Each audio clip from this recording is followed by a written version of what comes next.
아버지와 성자와 성령의 이름으로 말씀을 드립니다. 샬롬. 한 주간 편안하셨습니까? 오늘도 춥다고 그러시는데 저는 이제 2월 들어서 그런지 평년 기온을 저는 괜찮은 거 같습니다.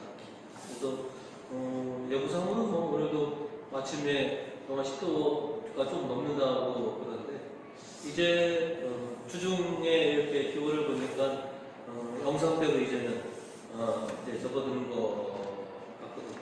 그래서 그동안 한파로 인해서 참 우리 마음과 몸이 굉장히 좀 움츠러들고 위축됐었는데 이제 평년의 기온을 이렇게 찾으면 평소처럼 힘과 활력을 우리가 얻을 수 있지 않을까 생각이 됩니다. 그래서 여러분 주님께서부터 힘과 활기를 되찾으셔서 정말 생기 넘치는 그런 일상이 되시길, 교훈도 되시기를 주님의 이름으로 축원드립니다. 또 이제는 저희가 이제 힘과 활력을 되찾아야 좀 될 이유가 이제 우리가 이제 조금 있으면 아주 큰 절기를 우리가 이제 헤쳐나가야 하거든요. 그래서 이제 주님께로부터 힘과 활력을 받으셔서 이제 곧 우리에게 다가올 이 큰 절기를 통해서 좋은 신앙의 경험 또 하나님으로부터 받는 그런 좋은 결실들을 우리가 그렇게 거둬들일 수 있는 그런 절기가 되었으면 합니다. 그래서 이제 곧 이제 그 절기가 우리를 앞두고 있는데요. 오늘 성경 말씀은 우리들이 어떤 사람이 되어야 하는지에 대한 그런 말씀을 우리들에게 전해주고 있습니다. 그래서 오늘은 신앙인의 품위 유지라고 하는 그런 제목으로 말씀을 좀 나눠보고자 합니다. 오늘 성경은 저희들에게 변함없는 소금과 빛이 되어라 라고 이렇게 주문하고 있습니다. 우리가 뭐 잘 아는 것처럼 모세가 시나이 산에 올라가서 하나님께서 주신 계명을 받아다가 이스라엘 백성들에게 이렇게 전해 주었습니다. 그런데 오늘 예수님께서는 당신의 제자들과 당신을 따르는 수많은 군중들을 산으로 이렇게 데리고 올라가셔서 우리에게 그 유명한 산상수훈의 말씀을 우리에게 전해주고 계신 것이죠. 이 산상수훈은 당신을 따르는 우리들이 어떻게 살아야 하는지에 대한 신앙인의 그 임무와 사명에 대해서 우리에게 말씀을 알려주고 계신 것입니다. 오늘 복음 13절은 이렇게 우리에게 말하고 있습니다. 너희는 세상의 소금이다. 그러니까 잘 아는 것처럼 소금은 짭니다. 그래서 그 짠 것 때문에 소금은 물질의 부패를 방지하고 보호하는 그런 방부제 같은 역할을 옛날부터 이렇게 해왔습니다. 소금이 음식의 부패를 막고 보호하는 것처럼 이제 너희도 세상에 소금 같은 역할을 해야 한다. 세상이 썩어지는 곳에 들어가서 그것을 방지하고 썩지 않도록 하는 그 역할이 바로 나를 따르는 그런 신자들의 임무요 사명이기도 하다라고 이렇게 말씀을 전해주고 있는 것이죠. 또 소금은 우리가 늘 활용하는 것처럼 맛을 내는데 우리가 사용을 합니다. 음식은 적어도 간이 맞아야 맛이 있는 겁니다. 우리나라는 간단합니다. 음식이 맛있다, 맛없다는 그 기준이 뭐냐? 간이 맞았느냐, 안 맞았느냐. 우리나라는 분명합니다.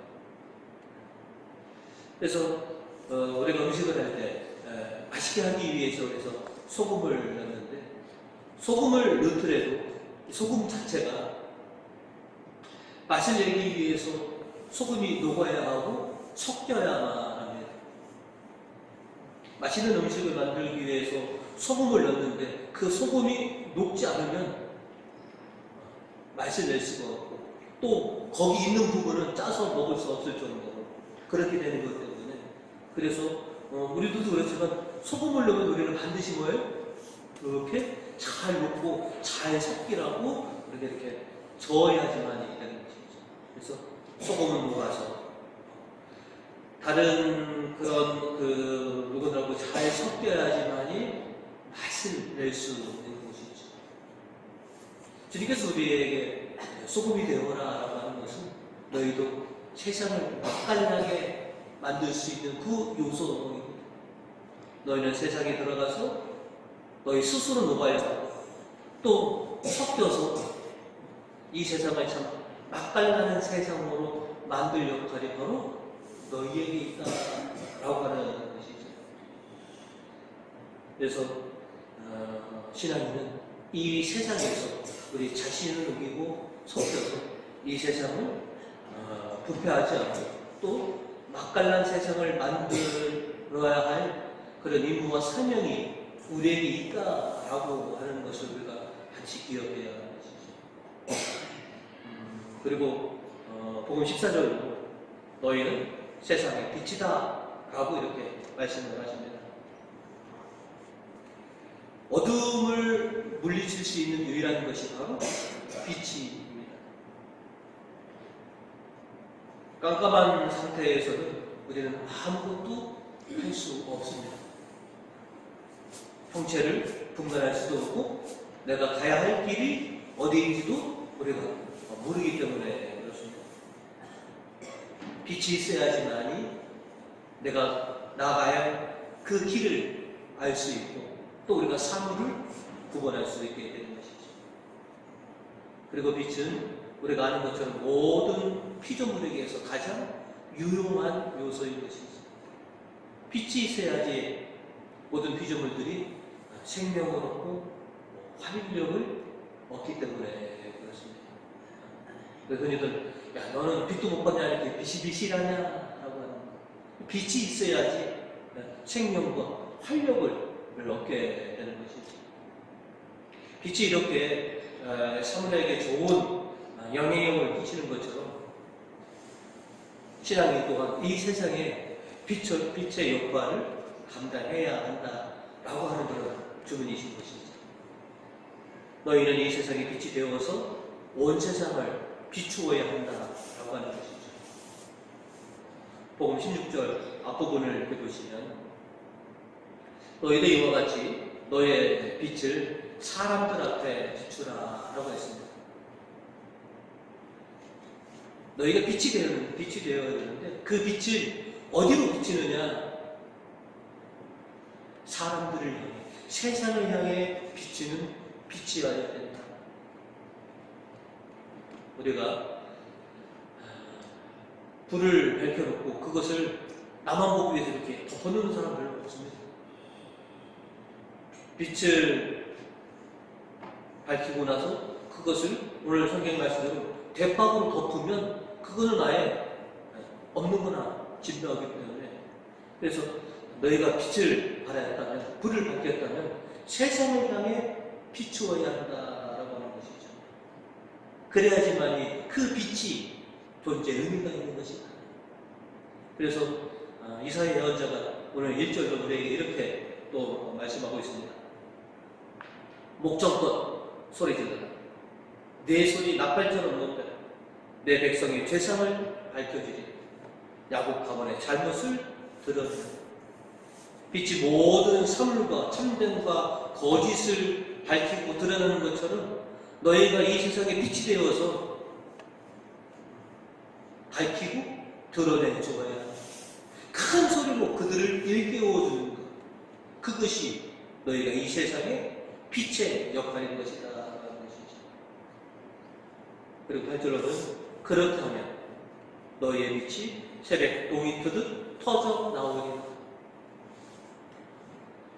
빛으로서 우리 사명은 그렇습니다. 큰 소리로 밝히고 드러내게 해주는 거죠. 무엇이 참이고 무엇이 거짓인지를 알려주는 것이 빛된 우리의 역할이라는 것이죠.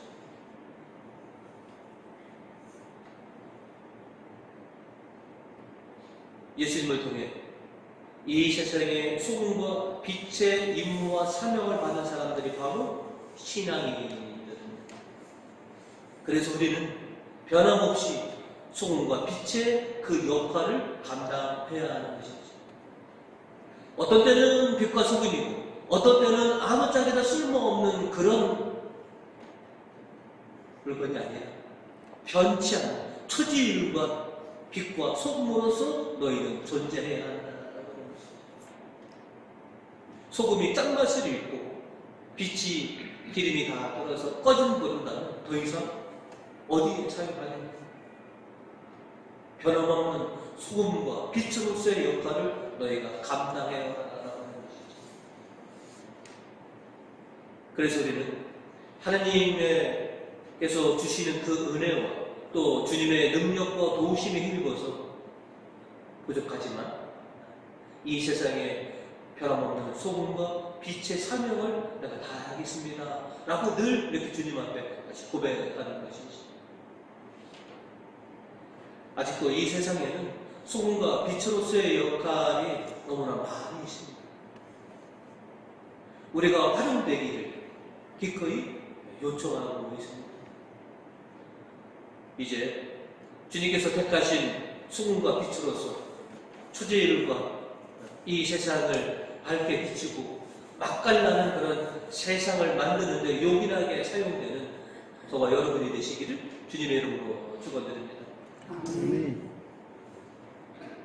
우리 성경은 저희들에게 의로운 행실을 보여라라고 주문하고 있습니다.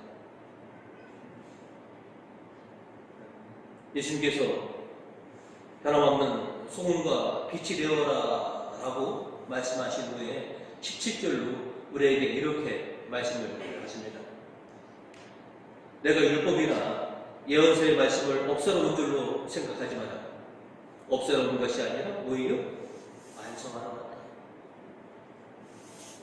율법을 완성하신다는 것이 과연 어떤 뜻인가? 율법은 말과 약속으로서 완성되는 것이 아니라 의로운 그런 실행을 통해서 결국 율법은 예언은 완성되는 거다라고 하는 것입니다. 말의 중요성을 우리는 너무나 잘 알고 있습니다. 말 한마디에 천냥빛을 갚는다. 그만큼 말은 중요합니다. 하지만 그 말과 그 약속보다도 그 말과 약속이 어떻게 실행되느냐 하는 것이 더 중요한 겁니다.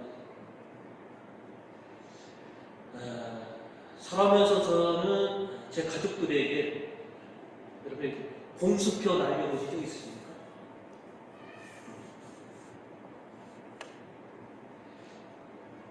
저도 제 가족들에게 공수표를 날린 적이 참 많이 있습니다. 아직도 이제 그건 제가 하지 못한 게 제가 이제 결혼할 때 제가 서목하는 교회가 미자립 교회에서 예산이 3천만 원이 안 됐거든요. 그러다 보니까 사례비가 다 줄 수 없는 것이어서 그래서 서로를 꼬셔서 우리 이제 앞으로 살림살이가 이러니 당시에 제 또래의 분들은 그래도 신혼여행을 다 해외로 갔거든요. 제가 아는 동기들도 그랬고 그래서 그거 좀 아껴서 우리가 쓰고 그래서 신혼여행 경주로 갔습니다. 그러면서 이제 뭐냐고 했냐면 나중에 내가 꼭 해외 시켜줄게 라고 했는데 지금까지 진행형입니다. 그 다음에 지금도 제 서재 한 곳에 보면 낚시 세트가 있습니다. 낚시할 줄 아냐고 장인이 물어봐서 할 줄 아니까 결혼하면서 선물로 줬는데 아이가 낚시 배우고 싶다, 하고 싶다 그래서 가르쳐 줄게 라고 했는데 지금껏 펼쳐보긴 펼쳐봤습니다. 집에서. 한 번도 사용해 보지 못했습니다. 어떤 말을 했느냐, 어떤 약속을 했느냐 중요합니다. 그러나 그것을 실행했느냐라고 하는 것. 말과 약속도 중요하지만 그 말과 약속을 실행하는 것이 결국은 그 말과 약속을 완성하는 거다라고 하는 것이죠. 주님께서 우리에게 요구하시는 것은 너희가 당신을 따라서 의로운 행실을 보여야 합니다. 너희가 신자로서 품위 있고 좋은 말들을 선포하고 또 의미 있는 약속들을 해야 하지만 결국은 그것을 너희가 실행해야 한다. 신자들에게서 의로운 행실은 종교적인 실천인 것입니다. 복음 16절은 우리에게 이렇게 말하고 있습니다. 너희도 이와 같이 너희의 빛을 사람들 앞에 비추고 그들이 너희의 착한 행실을 보고 하늘에 계신 아버지를 찬양하게 하여 이 세상 사람들에게 착한 행실, 의로운 행실을 너희가 보여서 하나님께 영광된 삶이 되거나라고 하는 것이죠. 착한 행실은 간단합니다. 하나님께 원하시는 의로운 삶을 살아가는 것, 이웃에게 사랑을 전달해 주는 것, 이것이 신자들이 행하여 의로운 행실이다라고 하는 것이죠. 복음 20절은 우리에게 이렇게 얘기합니다. 잘 들어라. 너희가 율법학자들이나 바리사이파 사람들보다 더 옳게 살지 못한다면 결코 하늘나라에 들어가지 못할 것이다. 이거는 당신을 따르는 신자들에게 하신 말씀입니다.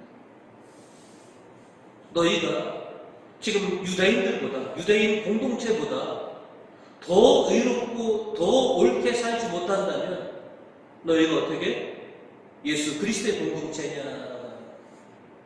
마태가 힘주어 말한 것은 뭡니까? 초대 교회는 유다 공동체와는 달라야 합니다. 그들보다 더 나아야 한다라고 하는 것이죠. 지금도 예수님을 믿지 않는 미신자들이 신앙인들을 가르쳐서 당신들은 우리들보다 더 나아야 합니다. 이렇게 올라가고 있습니다. 예전에는 비신앙인들이 신앙인들을 가르쳐서 이런 말을 많이 했다고 합니다. 역시 신자들은 달라도 다르구나. 그러다가 이제 세월이 지나니까 이제 그들이 이렇게 얘기를 했답니다. 신자도 별수 없네. 그러다가 오늘날에는 아이고 믿는 사람들이 더하네 라고 합니다. 우리가 하나님을 통해서 예수 그리스도를 통해서 은혜를 입은 사람들이라면 우리의 삶 속에서 그 받은 은혜가, 그 은혜의 열매가 드러내야 한다. 이것은 하나님이 원하시는 삶이기도 하고, 믿지 않는 사람들도 예수 그리스도를 믿는 여러분은 우리들과 좀 달라도 달라야 되지 않겠습니까? 오늘 복음 20절에서 유대인들보다 너희가 더 나아야 되지 않느냐, 더 의로운 행실을 너희가 보여야 한다는 것이죠. 그래서 초대 교인들은 주님께서 주신 그 말씀을 더욱더 잘 지키려고 해요. 또 지키도록 그렇게 힘써온 것이죠. 복음 19절 후반절에 주님께서 이렇게 얘기하십니다. 그러나 스스로 계명을 지키고 남에게도 지키도록 가르치는 사람은 누구나 하늘나라에서 큰 사람 대접을 받을 것이다. 주님이 주신 그 말씀과 율법을 본인이 잘 지키려고 노력하고 또 지키도록 가르치는 사람은 큰 사람이다. 우리도 주님께서 주신 이 말씀과 이 규정들을 지키려고 많은 노력을 하며 살지만 참 쉽지가 않습니다. 우리가 이 세상 속에 섞여서 살다 보니 우리가 누군가를 이렇게 잘 계도하는 역할도 있지만 때로는 우리가 오히려 물이 들기도 한다라는 것이죠. 바울 사도도 마찬가지셨다고 고백을 합니다. 로마서 7장 22절에서 23절로 보시면 나는 내 마음속으로는 하나님의 율법을 당기지만 내 몸속에는 내 이성의 법과 대결하여 싸우고 있는 다른 법이 있다는 것을 알고 있습니다. 하나님의 말씀과 율법을 기쁜 마음으로 내가 실행하려고 하지만 내 안에는 또 다른 법이 늘 나를 붙들고 있습니다. 바울 사도가 말한 것처럼 우리는 이 세상에서 늘 두 가지 가치관 속에서 그렇게 우리가 힘들게 살아가고 있습니다. 하나님이냐 세상이냐, 하나님의 말씀이냐 물질이냐. 이것이 우리가 주님의 말씀대로 살고자 하는 우리를 늘 발목 잡는 그런 일들로 우리를 만들어가고 있습니다. 이사야 예언자는 3절로 이런 말씀을 하십니다. 그러면서 단식일만 되면 돈벌이의 눈을 밝히고 일꾼들에게 마구 일을 시키는구나. 우리가 지금껏 살아왔지만 이 세상을 살아갈 때 돈 없으면 우리가 잘 살아갈 수 있겠습니까? 나는 돈 없어도 이 세상을 살아갈 수 있다라고 하는 사람이 과연 몇 분이나 계십니까? 이 세상에서 돈 싫어하는 사람이 과연 몇 명이나 있을까요? 우리 인생에 돈은 꼭 필요한 요소이지만 그 돈벌이에 우리가 눈을 밝히다 보면 우리가 실축할 수 있다고 하는 것이죠. 어느 교단이나 물어보면 우리 성공에서 신자들이 가장 싫어하는, 가장 경계하는 신부가 어떤 사람입니까? 라고 하면 돈을 밝히는 성직자. 있습니다. 성직자가 돈을 밝히면 신자들이 금방 합니다. 우리 신부님은 돈 있는 사람, 권력 있는 사람만 가까워. 그러면 이제는 대번에 사단이 나게 되는 것이죠. 신자들이 이렇게 사제가 돈 밝히는 것을 그렇게 경계하는 것처럼 주님도 마찬가지입니다. 우리가 하나님의 말씀과 하나님의 뜻은 뒤로 가고 그 돈벌이에 우리가 눈만 밝힌다면 하나님께서도 우리를 원치 않으시더라는 것이죠. 세상 사람들도 그렇습니다. 자기들은 그렇게 돈벌이에 혈안되어 있으면서 신자인 우리가 돈벌이에 혈안된 것을 발각되어 있지 않습니다. 근데 신자는 좀 다른 거죠. 우리는 그렇더라도 너희만큼은 우리와 좀 달라야지. 그런 시선으로 신자를 바라보고 있다는 것이죠. 세상의 만방의 많은 민족들 중에 왜 하나님께서는 이스라엘 민족을 택하셨느냐? 그리고 왜 그들을 가나안이라고 하는 약속의 땅에 그들을 넣어주셨느냐? 그리고 그곳에서 잘 살도록 하나님께서 율법과 규정들을 주셨습니다. 이유는 간단합니다.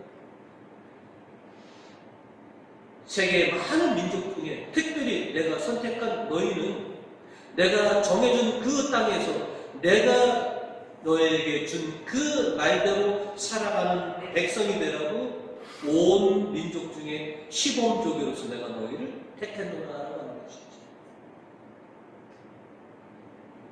그래서 이스라엘은 모든 민족들 가운데 하나님의 뜻대로 살아가는 그런 시범 민족이 된 것이지. 지금 저와 여러분도 그런 것이지.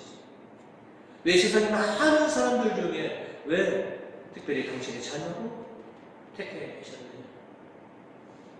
당신과 함께 당신의 말씀을 지키면서 살아가는 것이, 그것이 곧 행복이고 그것이 잘 살아가는 거라는 것을 세상에 보여라.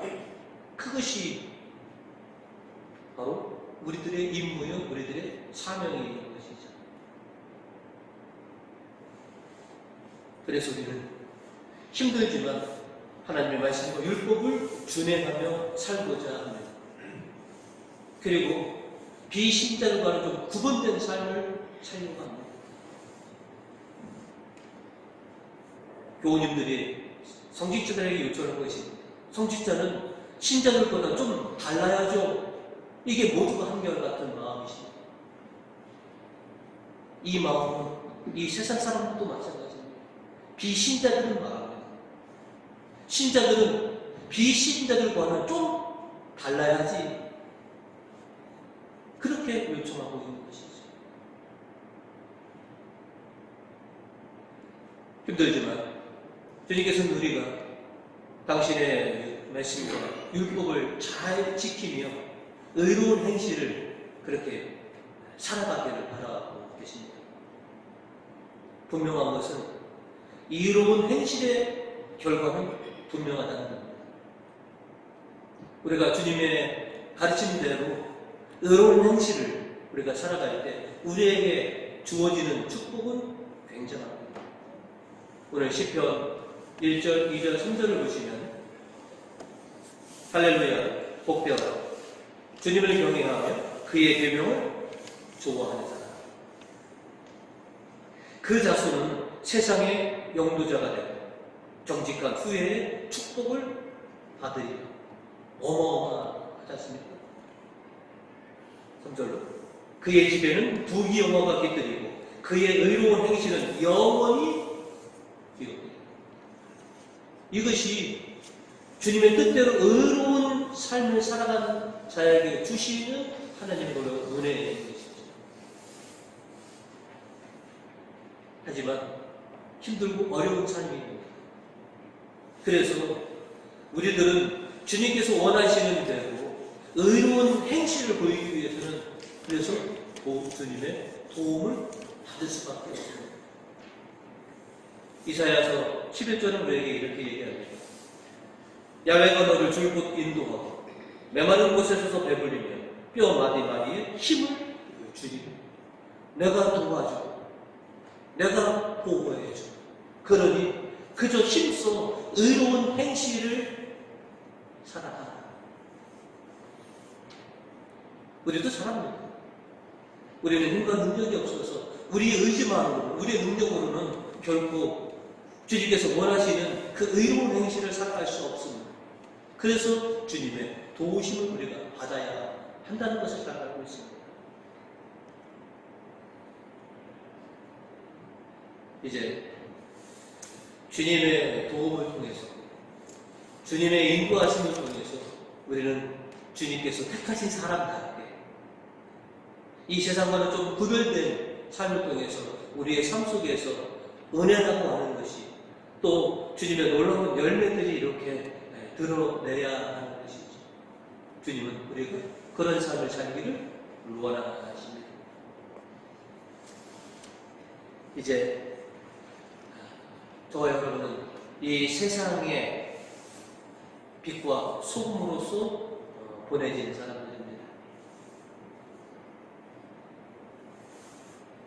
이 세상에 들어가서 세상과 동화되지만 때로는 동화되지 않는 분명한 것이 있는 사람들입니다. 결코 동화될 수 없는 그 한 가지가 있습니다. 그것이 바로 예수 그리스도라고 합니다. 내가 다른 것들은 너희와 똑같지만 결코 동화될 수 없는 것. 오히려 너희를 너에게 동화시켜야 할 것. 그것을 지켜나가는 것. 주님은 원하십니다. 이 세상에 변함없는 빛과 소금으로서 존재해야 해요. 내가 너희에게 큰 의로움을 바라진다. 너희의 삶 속에서 작은 의로운 행실로라도 하나님께 영광 돌려드리는 그 삶을 살아가고 라고 그렇게 우리를 불러주고 계십니다. 항상 이 세상에 섞이고 이 세상 사람들과 더불어 살아가지만 구별된 사람으로서 살아가요.